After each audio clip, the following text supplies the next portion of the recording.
پیارے بچوں، السلام علیکم۔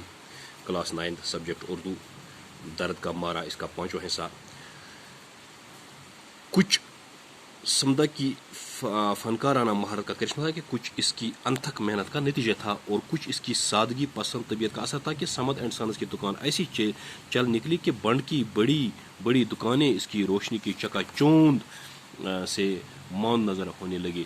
تھوڑے عرصے کے بعد سمد صاحب حیثیت اور صاحب جائیداد تاجر میں شمار کیا جانے لگا۔ سمجھو نے اٹھ کر دکان کے اندر اخروٹ کی منکش تپائی پر رکھے ہوئے چیتے کے بچے کی پیٹھ پر پیار سے ہاتھ پھیرا، اور پھر شیشے کی بنی ہوئی ان آنکھوں کی طرف دیکھا جو اس نے نہایت فنکاری کے ساتھ اس کے چہرے میں فٹ کی تھی۔ پھر اس کے منہ پر لگائے ہوئے ان بالوں کو دیکھا جو ایک ایک کر کے بہت احتیاط کے ساتھ اس نے 15 دن میں لگائے تھے۔ پھر انگلی سے اس کے منہ کے اندر لگائے ہوئے چھوٹے چھوٹے تیز نکیلے دانتوں کو چھو کر دیکھا۔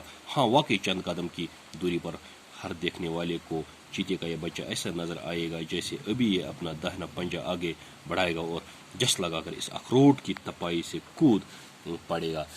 تو پیارے بچوں، سمجھو کی جو فنکارانہ مہارت تھی اس میں چونکہ کچھ تو اس کا ذاتی جو مہارت ہے وہ بھی شامل تھی، اور سب سے بڑی بات ہے کہ اس میں اس کی محنت زیادہ تر شامل تھی۔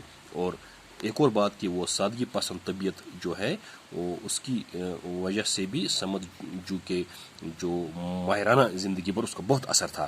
تو یہی وجہ ہے کہ جو بڑ پر اس نے دکان لی تھی، بڑی بڑی چکا چوند روشنی والی دکانیں بھی اس کی دکان کے مقابلے میں ماند پڑ گئی، یعنی وہ ان کا جو معیار ہے وہ چھوٹا سا دکھنے لگا۔